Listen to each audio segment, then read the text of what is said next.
आज हम अपना नया चैप्टर एल्जेब्रिक एक्सप्रेशन करने जा रहे हैं।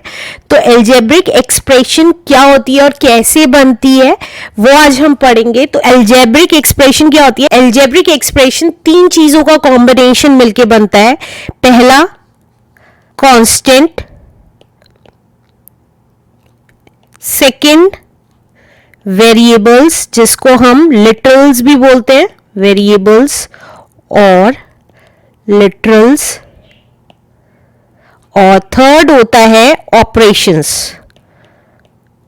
इन तीन चीजों को मिलके जब बनता है तो वो हमारी क्या हो जाती है? Algebraic expression. अब कांस्टेंट क्या होता है? कांस्टेंट होते हैं a symbol having fixed numerical value, जिसकी न्यूमेरिकल वैल्यू फिक्स्ड होती है वो क्या होते हैं? कांस्टेंट होते हैं। फॉर एग्जाम्पल अगर मैं कहती हूं कि d इक्वल्स टू, एग्जाम्पल दे रही हूं, d equals to 2r, diameter equals to twice of radius होता है। तो ये जो 2 है, ट्वाइस जो फिक्स्ड है 2, दैट इज कॉल्ड कांस्टेंट। अब now the question arises, variable क्या होते हैं? वेरिएबल, वेरिएबल वो होते हैं जिनकी न्यूमेरिकल वैल्यू चेंज होती रहती है। A symbol which takes on various numerical values,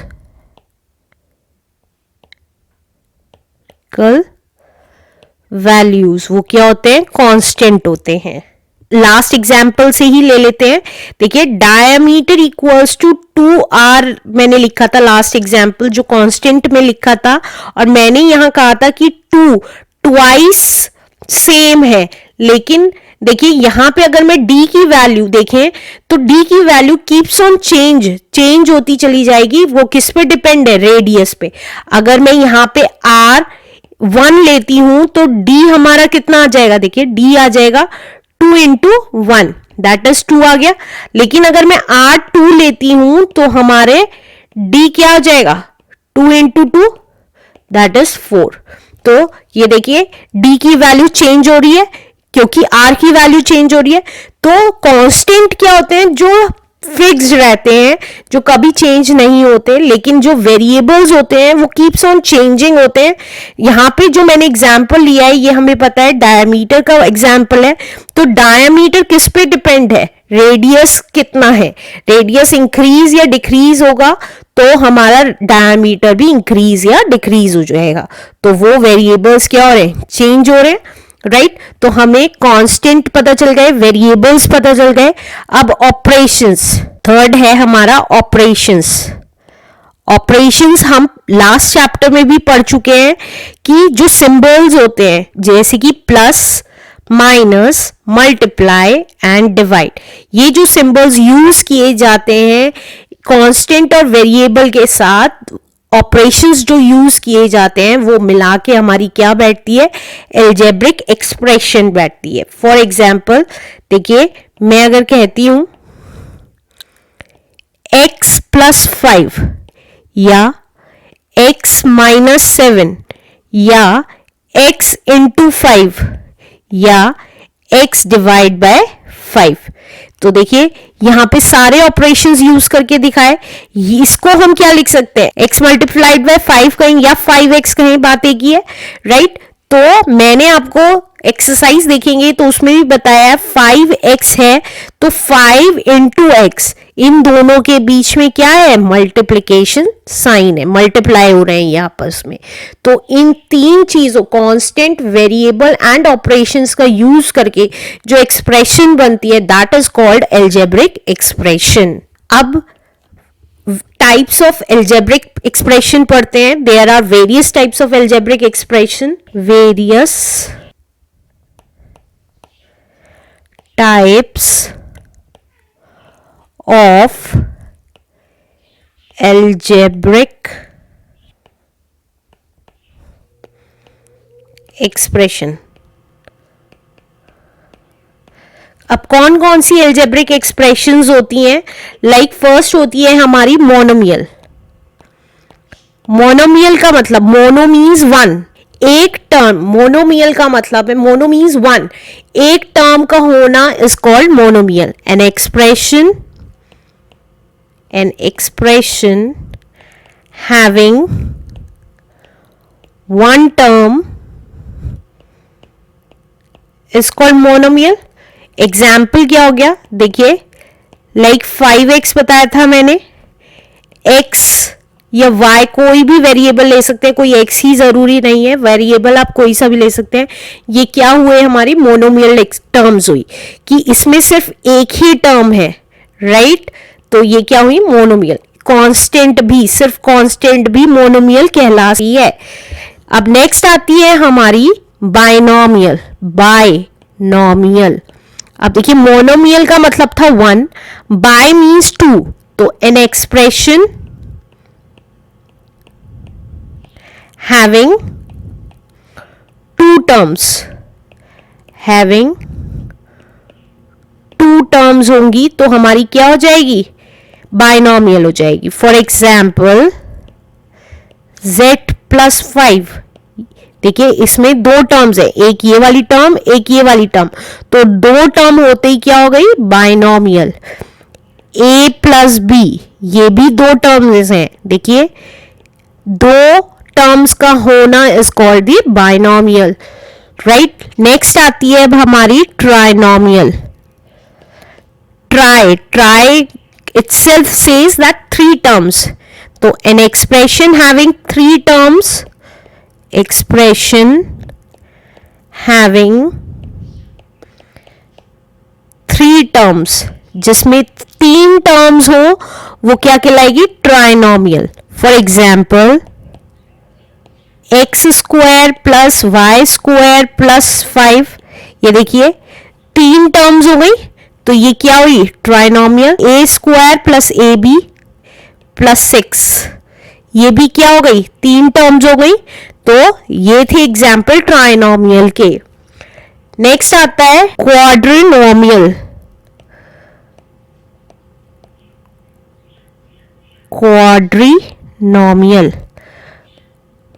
quadri से पता चल रहा है, क्वाड क्या मतलब? 4, तो an expression having four terms, having four terms, तो for example x square plus y square plus z square minus xyz, ये देखिए ये हमने देखा था एक ही टर्म होती है, तो ये ऐसी कितनी है? यहाँ पे चार टर्म्स हैं, तो चार टर्म्स मिला के क्या मिलता है? क्वाड्रिनोमियल। तो ये थे हमारे various types of algebraic expressions, जिसमें एक टर्म हो तो मोनोमियल कहलाएगी, दो टर्म्स हो तो बाइनोमियल कहलाएगी, तीन टर्म्स हो तो ट्राइनोमियल और फोर टर्म्स हो तो क्वाड्रिनोमियल कहलाएगी। अब ये थे हमारे various types of algebraic expression, जिसमें हमें पता चल रहा था मोनोमियल, बाइनोमियल, ट्राइनोमियल और क्वाड्रिनोमियल क्या होता है।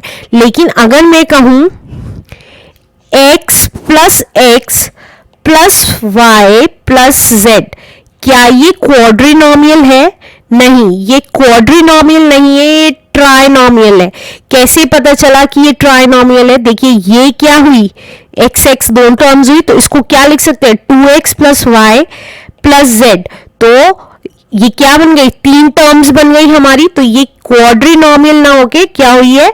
ट्राइनोमियल। तो कैसे पता चलेगा कि ये ट्राइनोमियल है, क्वाड्रिनोमियल नहीं है? उसके लिए हमें पढ़ना पड़ेगा लाइक टर्म्स।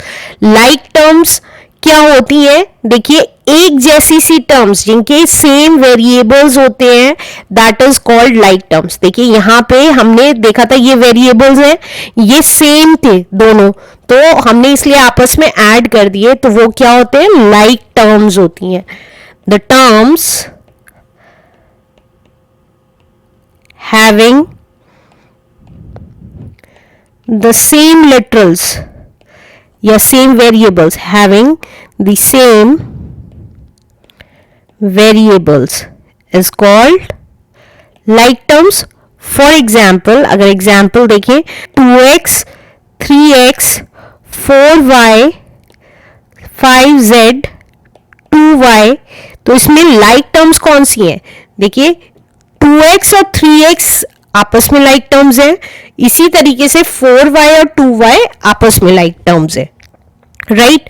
तो जिनके वेरिएबल सेम होते हैं वो क्या होती हैं? Like terms. Constant value same होनी नहीं चाहिए, हो भी सकती है और नहीं भी, लेकिन वेरिएबल सेम होने चाहिए, राइट? अगर मैं यहाँ पे एक चीज और लिख दूं 4y, तो इसका मतलब नहीं है कि यही दोनों लाइक टर्म्स हैं, क्योंकि इनके कांस्टेंट वैल्यू सेम है। क्यों? लाइक टर्म्स वही होंगी जिनके वेरिएबल्स सेम होंगे, राइट? कांस्टेंट वैल्यू मैटर नहीं करती। इसी तरीके से अगर वेरिएबल सेम नहीं है तो वो क्या हो जाएंगे? Unlike terms. तो अनलाइक टर्म्स क्या हो गई? Unlike terms, the terms not having same variables, not having same variables are called unlike terms. वो unlike terms हो गई। For example